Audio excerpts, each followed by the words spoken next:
Hello, everyone. Welcome back to Action Research. I'm excited to connect with all of you again, and I'm going to really try to keep this short because you guys have been doing an awesome job of following the template and really communicating with me about any problems you're having. So I don't think I need to make this screencast very long. We're going to specifically talk about the discussion section, and I'm going to go over the template with you, talk about what goes into this section, what shouldn't go into the section you should save for your last section, and all that good stuff. And I have put an example paper that has mixed methodology up onto the Viterbo site as well. So for these next 2 weeks, weeks 3 and 4, I've put on the Moodle. You are going to have a little bit of just referring back to your Mertler text, those chapters 7, 8, and 9. I want you to look over the discussion template on the main template. Just look at the discussion section, and then and then also look at the example paper. Just the discussion section, how it's formatted, how it sounds. And then at the end of week 4 is when you will upload your first copy or your first draft of your discussion section. I'll get that back to you within a week, and then your final draft of that will be due, I think, like a week and a half later. So keep referring to those due dates on the syllabus, but also I keep them on the Moodle as well. All right, so let's talk about the discussion section. So you all have results right now, and I really enjoyed reading your kind of analysis of your results in your Moodle discussion, and I think I responded to everyone, kind of talking to you a little bit about these are great ideas for your discussion section, or this idea you can save for your last discussion section. So everybody's doing a great job so far, kind of thinking about the results and what they mean and what you can say about them. So I'm on the paper template here right now, and I'm going to scroll down to the discussion section. Got results, so we've got our beautiful graphs and the results, and then we've got the discussion section. So it's going to start with an introduction. I think 2 paragraphs is the most you'd want to have in this introduction. Again, we know that each section does kind of sound a little bit repetitive at first, and that's just kind of part of academic writing. Ideally, someone could scroll right to this discussion section and kind of get an understanding of what your whole study was about and how you're making sense of your results in this section without having to read the whole paper. So you're going to, again, review what your main research questions are, kind of what brought you to this, and kind of what you did, what your results were, and kind of any connections you can make to your broad connections you can make to the literature at this point would be good. And then moving on, you're going to format this discussion section exactly how your results section is formatted. So if your first heading was the impact of literature circles on reading achievement, your first heading in your discussion section is going to be that same exact thing, okay? And then in that heading, you are going to discuss the results, okay? So here are things you're going to include.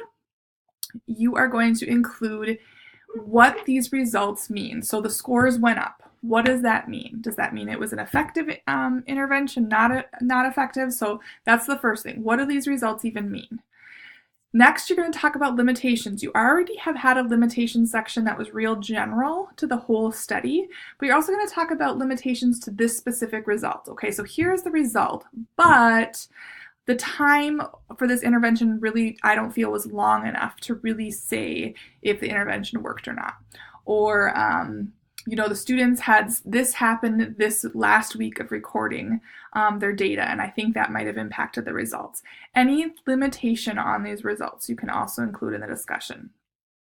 Third, you need to include this is in each section, so each result, you're going to do all 3 of these things. I'll review again. Say what the results mean, talk about limitations, and also and there's going to be more. The third thing is that you are going to connect any literature that you can. So a good discussion section, each section would have, I would say, about 2 connections to previous literature.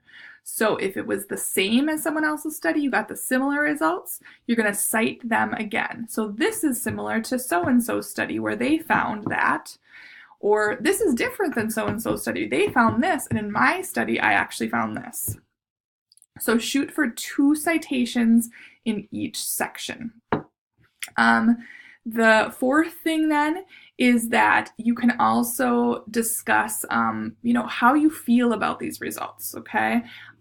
Disappointments, how your expectations were met or not met, anything, kind of how you're just kind of feeling about these results. Now, you're going to stop short of saying, so here's what I'm going to do in the future, because that's for your final section, your final chapter, the conclusion and future implications. So you're not going to say things like, so I'm always going to do literature circles, or next I'm going to research this, like that. Anything to do with future practice, save for the last chapter, but really give a really nuanced discussion of each of your results that you have. I will say the quantitative results sound quite a bit different. The discussion of them sounds quite a bit different than the qualitative results. But if you think about it this way, and again, your headings are going to be the same. So if you have those third level headings for your qualitative results, you're going to have those third level headings for your qualitative results or your discussion section.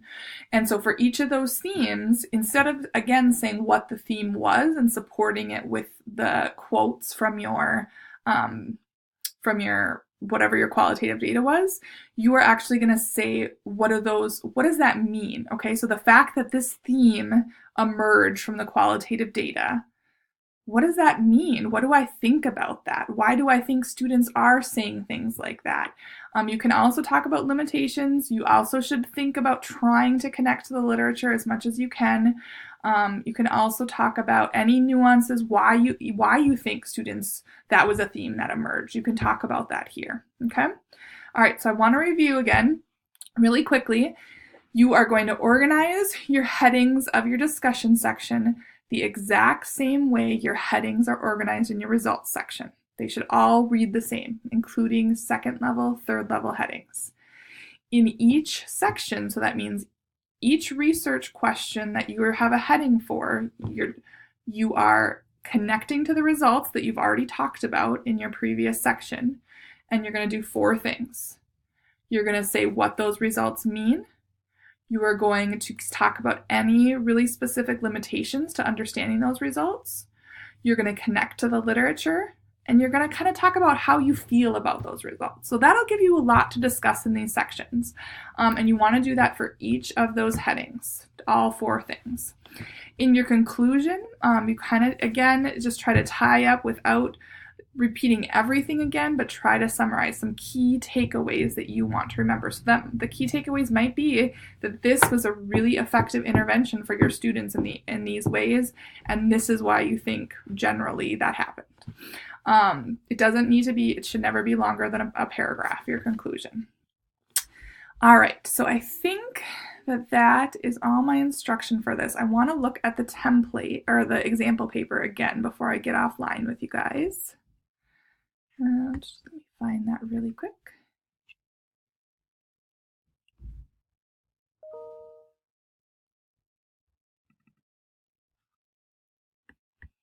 Okay. So this is I think this is the same example paper I've been using with you guys. If not, it's another great one to read by a former student. So getting down to her discussion section, results, discussion. Okay, so oh no, why did that happen? I'll try to get down really quickly here. Okay, so this is a paper that had quantitative and qualitative data, so that's why I picked it, so you could see both quantitative and qualitative. She has some great examples of how she's tying to previous literature. She does most of those 4 things I talked about in every single section. And it's also just a great example of how the headings are organized. And the introduction is good as well. So let's see here. So we've got a couple paragraphs for the introduction. the first heading for the discussion. So another thing I want to talk about really quickly is remember that in academic writing, our language is very tentative. So notice she's not starting this section. It says the results of the study indicated, okay? She's not saying we know for sure that this caused this. As I mentioned in some of your discussion forum responses, it is nearly impossible to isolate and say this caused this with human beings. We can't do that. We talked about that last summer too. What we can say is these results show that possibly, or these results indicate. We use very, very tentative language because, as some of you guys have talked about, there is no way to say for sure that this is what caused this. There's so many other things that impact human beings. You know, the parents in your classroom could have been reading to your students at home. One of you mentioned some contextual factors. You know, there was a death in your school, and so that could have impacted results. So with human beings and education research, it is really, really, really, I would say, argue impossible to say without a doubt this caused this. This intervention caused this result. But what we can say is, based on those results we have, we can make a little bit of a claim that this might be a possibility that this might affect this. Okay, so just keep your wording really, really, I don't want to say hesitant, but really short of being at absolute. Okay, we don't want any absolute statements. Okay. And notice that she's really briefly referring to those results. Okay, so you kind of have to do that to show what you're even talking about in this discussion. You have to say, okay, this was the difference that I found. Okay, that was my result. And then she goes into, this is all the reasons why I think that is. This is the limitations of it. This is how it connects to the literature. And this is why I think this happened this way. Okay. You can also refer back to any figures or graphs in this section if you want to. That's fine to do. You don't need to repeat the graphs though. No, none of your graphs from your results section need to be in your discussion section. And really there should be no reason to put a graph or a figure into your discussion section. Just scrolling through, seeing if there's anything else I want to talk about quickly. I think that's it. So I hope everyone is well. We have had a crazy start to the semester here in North Carolina. I think the first 3 weeks of school, my kids had 6 snow days.